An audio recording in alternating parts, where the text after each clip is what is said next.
Hi, I'm Adrienne Williams-Octalien, Director of the Office of Disaster Recovery, and I'm on site on the Melvin Evans Highway, one of the most awaited projects for the island of St. Croix. I'm here with Alan Klingensmith from VI Paving, as well as Jomo McClean from the Federal Highway Program with Department of Public Works. But before I get you to skinny, let's go over to Larissa Ellis, who will tell us what's going on across the territory with the recovery. From the WTJX studio on St. Croix, I'm Larissa Ellis. On June 2nd, Governor Albert Bryan Jr. met with officials from the Department of Health and representatives from FLAD Architects as a part of the department's stakeholder outreach discussions for the first look at the design of the new Charles Harwood Medical Complex in Christiansted. The presentation, led by FLAD Principal Steve Jackson, reviewed the project's cost and timeline. Also included in the discussion was a review of previous visioning sessions conducted by the department. Here is what participants had to say. We would like individuals walking into that building to be able to feel better. We want to create an environment which we are caring for not just you, but also for your family members. We want to be able to care for you and prevent illness from occurring so that you're not hospitalized in the future. I think the greatest impact for the community for this project is more than the building. It's what it represents to the community, that the Department of Health is there. They're progressive, they're innovative in their technologies and their ability to serve patient care and their dedication to them. This new facility should stand for excellence. This facility can best serve and engage the community by compelling, by its presence, its state-of-the-art, by its efficiency, compel persons to want to come to receive the services that are being provided out of the complex. We definitely want, when persons are seeking advancements in healthcare, that the least of their problems is the structure, the amenities in the structure, the services offered. My vision is to have all of those things from inception to conclusion be as seamless as possible. Demolition of the current facility will commence this year, and construction on the new clinic is expected to begin in 2023.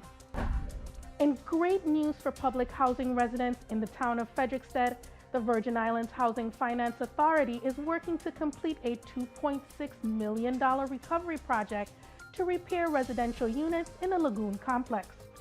Jason Brown, construction manager for the authority, is on site with more information.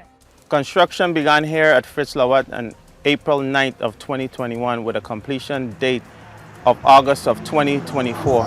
Celestine Construction is contracted to complete this task, demoing of existing concrete decks, the removal of the curtain wall windows that exist at this time.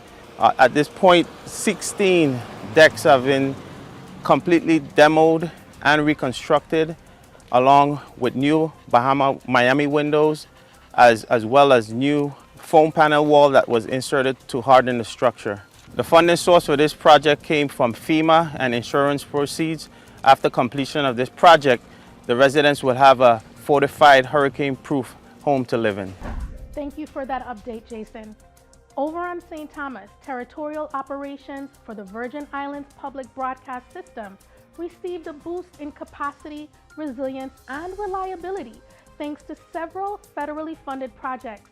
WTJX celebrated the completion of over $435,000 in FEMA recovery projects in early June.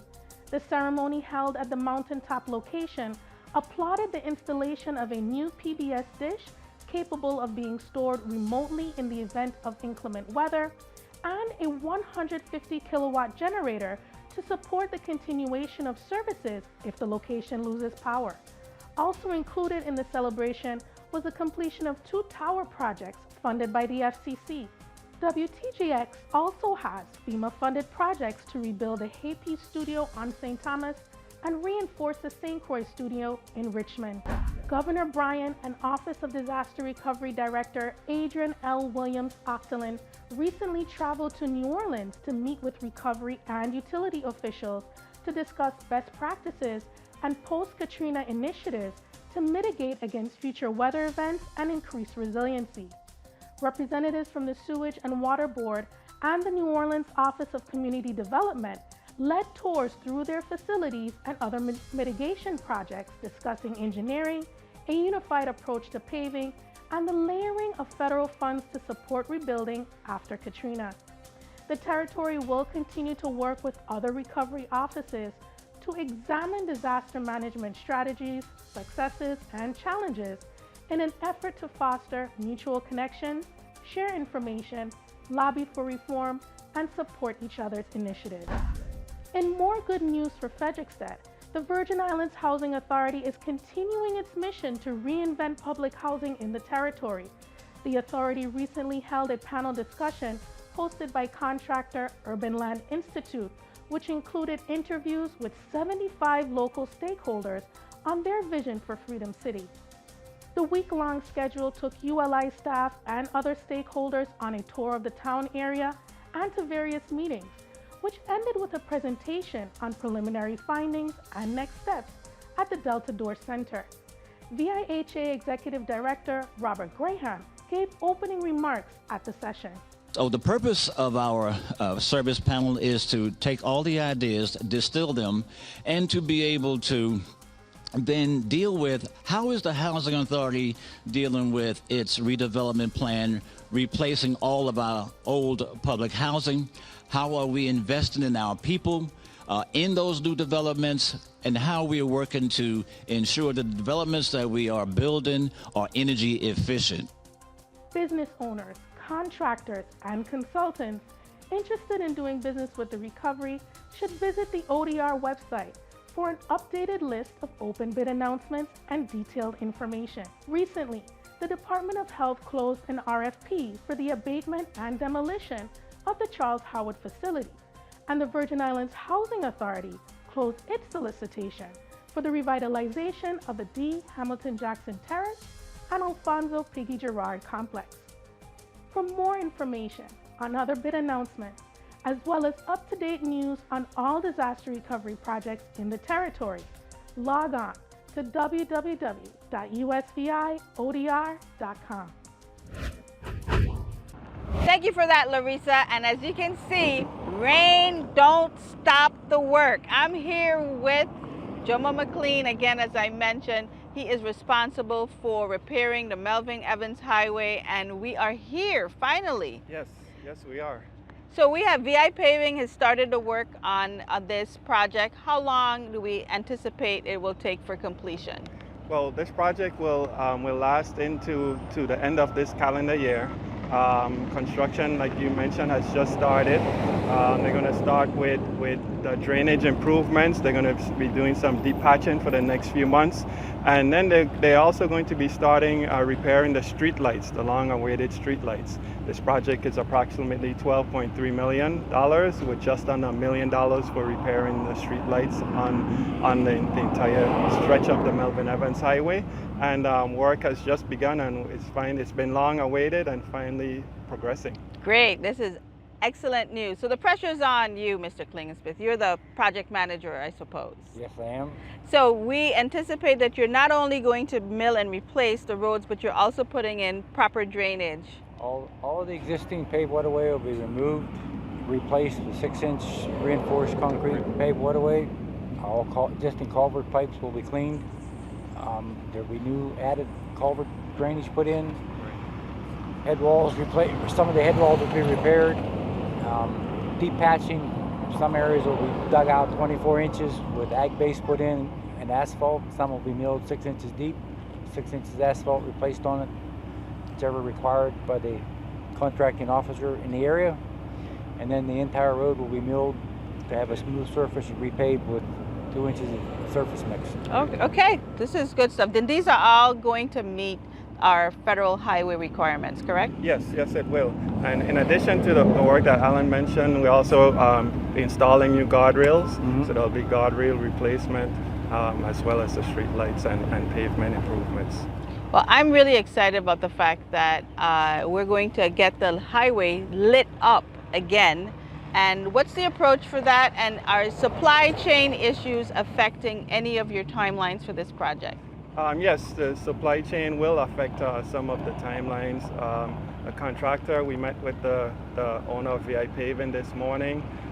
So the poles have been ordered, and it's actually a 5-month lead time in order to get the poles here. But there are at least around 100 poles that are up right now that they can begin doing some repairs and assessing and pulling new wires as needed so that they can get those operational. Okay. So what's involved in those lighting that can actually be repaired? There's wires that can be pulled, and what can the public expect to have happening during this time? Biggest thing is getting the wires tested and pulled to put power into them, and getting the systems, control panels where the power comes from, is like up to grade. Okay. All right. So we should see improvement before we get the actual poll, so we can be 100%. We can expect to see integral improvements on the highway. Right. You know, one of the questions I've always asked, well, why we didn't approach this project with completeness? You know, it was done in phases, and to the layman, can I understand what was DPW's approach? Well, the project, the entire stretch was broken up into several segments, and they were given out to various consultants to design. And so as the consultants designed and completed those designs of the segments, then we went out to bid on those segments. So this segment is one of the last segments because this was one of the last segments that the design was completed. So it was just a matter of readiness on the consultants to prepare the bid packages, and as soon as they were prepared, they went out to bid, and that's how it was sequenced. Okay, well, there you have it. You can count on me to get all of the skinny on all of the projects that we have moving forward. We are going to keep an eye on this project with DPW, who's always on the move, because our next episode, we'll check out what's going on at Clifton Hill. That segment is also being repaired as well. So we'll be sure to be back with you to get updates on the timeline for the completion of the entire Melvin Evans Highway.